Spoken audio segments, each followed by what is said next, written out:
Welcome back, NGDL fans, to the conclusion of the NGDL season. Unfortunately, I was unable to get my Miami Dolphins into the big game, but I still have a battle to post here for you. I am not in this battle, but I will be. You will be seeing the perspective of the Silmar Sylvians, aka Sharpedo 43's team, and this guy absolutely steamrolled the regular season. He was 11-3, only losing to two opponents, and he was absolutely dominant. And he added two more potent offensive threats to his team in the playoff draft. Cartana, which helped him beat the his one division rival he had not beaten all season. That's Toronto Pure's Toronto Razor Leafs, and he also added Roserade, one of his favorite Pokemon, who he's also been using apparently to very good effect. Now, obviously, this team is built to not really stall, but to tank things and eventually set up a sweep. And those two Pokemon will really help him. And interestingly enough, he actually did not swap once in the playoffs, opting to keep his entire draft um, in its entirety. So he's a very confident player coming into this game, a very good player. And of course, his opponent we saw on Wednesday knock me out of the playoffs, and that would be Fat Jesus's. Fat Jesus and his Silverback Mamoswines. Now, even though he didn't use his Tapu Fini against me, he opted not to swap either in that round. He obviously picked up, as I said, Landorus against his first opponent. So I was actually expecting him to take Greninja on because it's just another fast offensive threat. He decided to stick with his team going into the finals. He said that to me afterwards that he was thinking about adding Greninja, but I think he said that he didn't really have any pre-made Greninja sets, so he thought it was better just to go in with his current team because he wanted the Silmar Sylvians to prepare for Tapu Fini, because once again, as you will see, he's not going to bring it, which is interesting because kind of a signature Pokemon of the Mamoswine throughout the regular season, and interesting that he chose not to use it in the last two games. But without further ado, let's go ahead and get into these finals. The winner, of course, of this match will receive a free copy of Ultra Sun, Ultra Moon. That was the prize of this tournament, the main prize of the tournament from the beginning. And I don't think there could be two more talented battlers to get to the final game. So, and two cool battlers too. Both of these guys are cool dudes. They're both moderators on my Discord because I trust them and they are cool. And especially Sharpedo 43. It has a YouTube as well, and I think Fat Jesus said he was planning to, but I'll leave the link to Sharpedo 43's, of course, in the video description. Let's go ahead and get started, though. The first matchup is against his Cordelia against the Skuntank. He obviously did not want to stay in. He goes out into Sharpedo goes out into his Skarmory, banking on that he would go for a poison move. Indeed, he does. So that's obviously a free turn and free opportunity to go ahead and set up spikes. Now, in comes Porygon 2, and obviously he does not want to stay in and take a predicted Thunderbolt. And he's just going to go right back to his Credilli now. So well predicted. However, he gets the Parahax. So Fat Jesus gets the Parahax on the Credilli. So that was pretty lucky. Obviously, only a 10% chance, and that's something that Credilli is not going to want to keep on it because of the chance to freeze. Anyway, in comes Skuntank again, and he just goes for the Toxic, so a very well-read play by Fat Jesus, going into his Poison type against, I guess, well-read in general. He knows that there's not a whole lot his Credilli can probably do to Skuntank. Plus, Skuntank actually gets Defog, which I was not really aware of before watching this, because I didn't draft it, but apparently it does, and Defog will obviously get rid of the spikes, as, Sharpedo is just going to go back into Skarmory, so you can always just pretty much set them up again. But it does allow him to switch once at least without the spikes being up. And indeed, he does go back into his Porygon 2.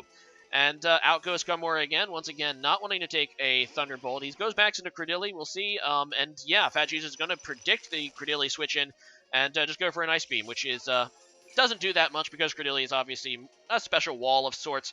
But it still does a decent chunk, so good play by Fat Jesus to get extra damage there on the Credilli. Anyway, in comes Skuntank again, and Credilli ends up getting, paralyzed this turn, or frozen into paralysis. So, yeah, just another bit of luck there for Fat Jesus, and the Skuntank is going to, very interestingly, Pursuit. It takes a huge chunk out of Credilli, a crit, in fact, so once again, Fat Jesus benefiting from not only great play, but also a little bit of luck. Anyway, so in comes Gallade now, and I don't know if Sharpedo was predicting a switch or something, but he goes for the Ice Punch, which is probably not the strongest move he could have done against the Skuntank, and, well, definitely not. I mean, even a stab fighting move would be better, right? But yeah, he ends up just going for the poison jab, which does a lot to the Gallade, and then the Gallade's just going to actually go for the what was that? I guess Memento. So it's going to lower the attacking stats of the Skuntank on the way out, but that's probably not how he wanted his Gallade to go. Very well played there by Fat Jesus again. Any switch, in comes the Quilava Blue Granite's Fight Pokemon, aka the Landorus. Probably the same Landorus he used against me. And the Kartana is just going to try to set up with Swords Dance. Now, he doesn't really want to take a hit, apparently, from this Landorus, which is kind of weird because this Landorus probably doesn't have a special move. Kartana actually does have decent physical defense, but very poor special defense. But no, he decides to switch out, predicting, I guess, that he didn't want to take an Earthquake. And he's just going to go out into his Skarmory and just Whirlwind, I guess, to get some phasing in. Extra damage with spikes, and he's just going to go back into his Skuntank. Now, he's going to switch out Skarmory, even though a defog was obvious. I think in the back of Sharpedo's mind, the Skuntank could easily carry a fire move, because I believe it gets Flamethrower. And I think it gets Fire Blast too, I'm not sure. But no, he just goes back into Credilli again, and after the defog, he's going to go right back into Skarmory. He's probably just seeing if he wanted to try to go for the Flamethrower if he had it. Although I believe we've seen everything on that moveset now, except for one move. I think we saw Poison Jab, Pursuit, Defog. I don't know if we've seen its fourth move yet. So that's probably what Skarmory at 43 was thinking. And he's just going to go ahead and set up the spikes again. I guess now he's confident that that guy does not carry any fire move. Anyway, in comes Sylveon against the Porygon 2, and Sylveon has naturally good special defense. But again, with a pair of hacks, Fat Jesus getting all of the breaks right now, as he just gets that paralysis on the Sylveon, something I'm sure he doesn't want. Now, we do know from earlier, we watched an earlier playoff battle, that this is probably going to be the Cute Charm Cleric Sylveon, so it would be very surprised if he doesn't carry Heal Bell. In fact, he'd probably try to go for it there, but he gets a Frozen is Paralysis again, and I believe that Sylveon did have Heal Bell, so he was probably going to go for that to try to get the statuses off his team. But once again, the hack's just not working in his favor, and he's just going to switch out because he doesn't want to lose his Sylveon to an Earthquake. And instead, Fat Jesus once again reads that very well, going for the Earthquake, and that doesn't do much to Skarm, but it does allow him to go out into his Rotom Wash. I guess he switched up his Rotom form. As you recall, he did bring Rotom Heat against me with the same name, in fact. I don't know if he switched it or just calls all of his Rotoms that, but there you go. He Volt switches and right into Landorus, and Credilli comes in, which I believe he's just going to let Credilli die at this point. No, he's going to switch it out again. But it's getting to get to the point that it might not be able to live many more hits. Anyway, so the Landorus is just going to go ahead and U-turn again. Now, this Skarmory does have the Rocky Helmet, so this is pretty much advantage. Well, I guess Fat Jesus still gets to get the switch advantage. However, he's taking more damage than Landorus, obviously, than he's going to be able to do with a U-turn on this Skarmory. So Skarmory is a pretty easy switch against that guy. Both of these battlers have a few Pokemon that just pretty much hard counter another Pokemon on the opponent, so we're seeing a lot of switches right now as they're trying to build advantage. Right now, obviously, Fat Jesus does have the lead and really the edge in this match, but, you know, at the halfway point, we're around the halfway point right now.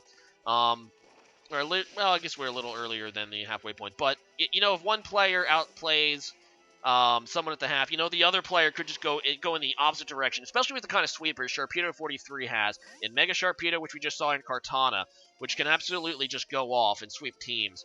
But, yeah, he did lose Credilli. He goes into Sharpedo, I guess, to scout something. I'm not really even sure why he went into Sharpedo there, because the Skuntank is just obviously going to want to defog. I guess he was hoping that he would switch it out, and he was hoping for the pivot, but no, he just goes into defog again anyway.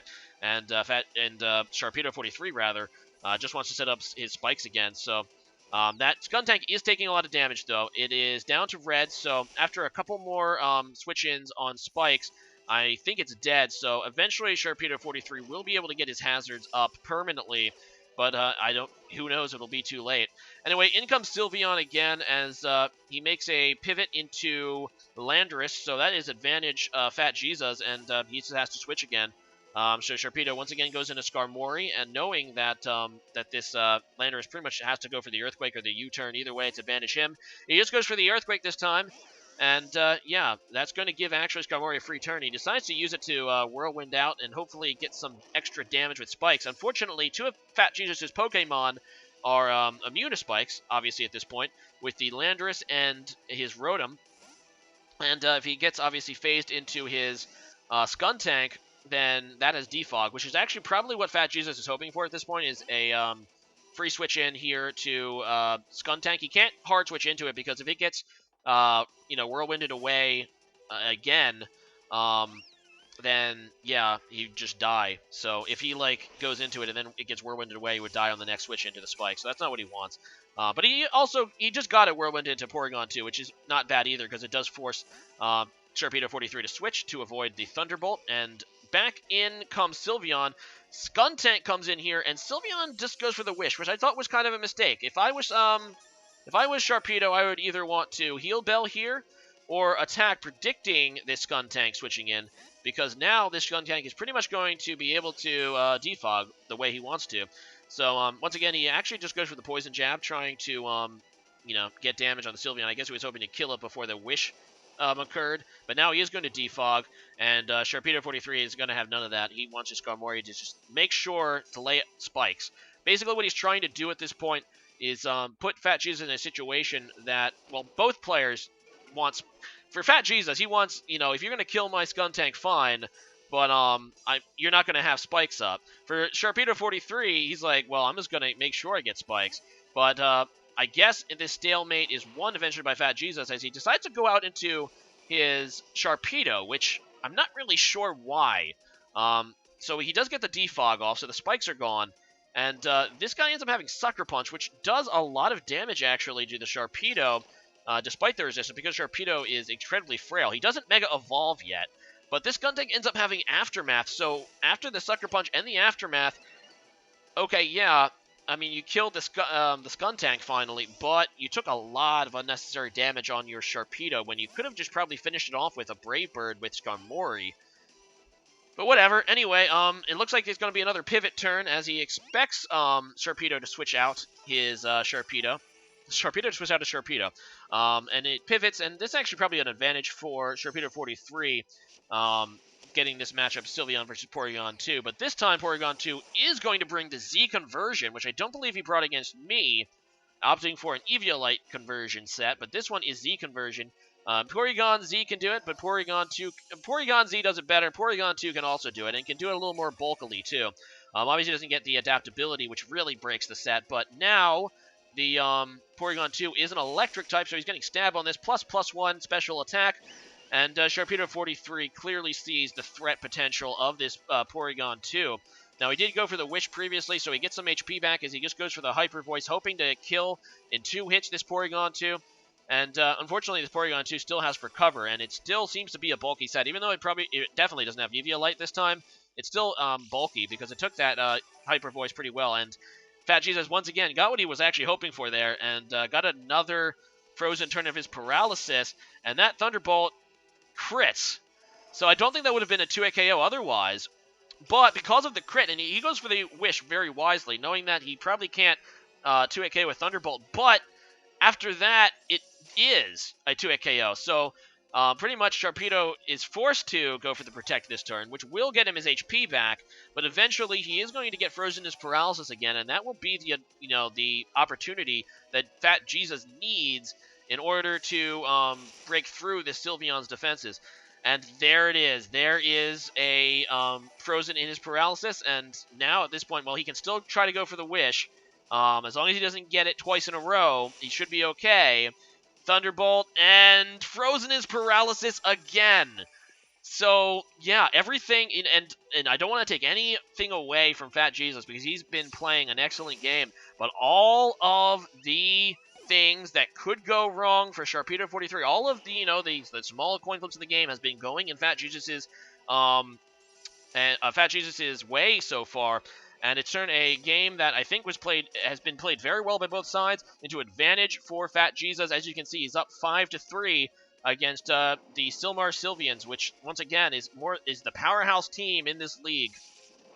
Anyway, Sharpedo comes in. He just goes for the Protect, and I don't know what he was thinking, because Oh, no, he goes for the Destiny Bond to kill this Porygon 2. He knew that that was probably his best shot at this point to kill Porygon 2. That was a very heads-up play and something that you just don't expect to see from a Sharpedo.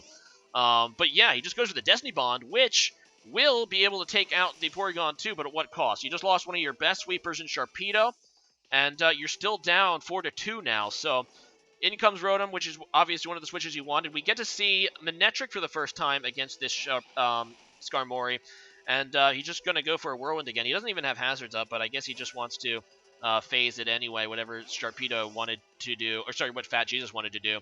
And yeah, at this point, he needs to set up a Kartana sweep if he wants any chance of being able to break this game open. He just goes for a Brave Bird. He switches into his Rotom, which is not obviously what he wanted.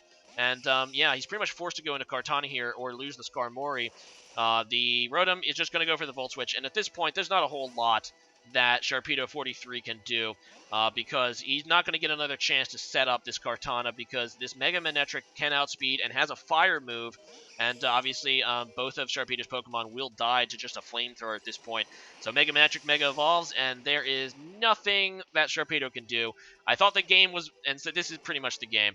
I thought the game was well played by both sides, and this just shows you what just the, what hacks can do to a match. And I think it's unfortunate, and I feel so bad for Sharpedo 43 that it ended this way because I think we would have gotten a super epic match. We would have gotten an epic match if it wasn't for all those little things.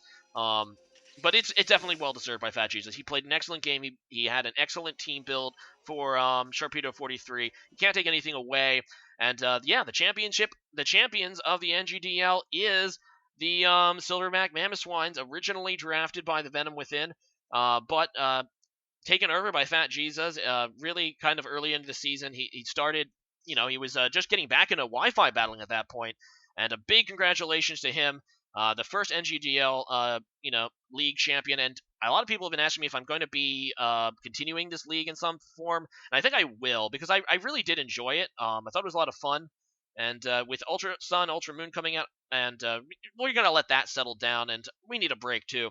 But I think I will try to do a season 2 of the NGDL, not with a actual prize this time, but just for fun. And that'll probably be late January, early February, I would say would be the time I would try to set that up. And if you really want to join, we're probably going to try to expand a little bit. Check out the Discord, which is in the video description of all of my videos. And yeah, that's a good way to get involved if you want to, because I'll probably be picking owners that are, active in there. So yeah, today's question of the day is just going to be, what is your favorite special attacking move? So what move is just your favorite? Favorite to use, or what you think is the best, or you just think it's cool. As for me, I'd have to probably go with Doom Desire because you know what? It's of Doom, and that's cool. And I would never use it in a competitive match because honestly, it's not very good, and it's only on Jirachi. But yeah, just a cool Pokemon, just a cool move actually. Kind of always liked it. Because it's of Doom. Doom. Anyway, later, guys, and hope you enjoyed the NGDL, and thought it was a cool series. We're going to get back to just normal Wi-Fi battles soon. Obviously, Ultra Sun, Ultra Moon coming out, well, and by the time this video is posted next week. So, yeah, we're going to try to get into those. Obviously, I'm not going to start posting Ultra Sun, Ultra Moon right away. I'm going to obviously play through the game myself first, and then I have to transfer all my Pokemon, get new sets. Yeah, the meta game goes down, but should be posting Wi-Fi battles for that by the end of November. But yeah, see you guys later. Thanks for watching. Bye.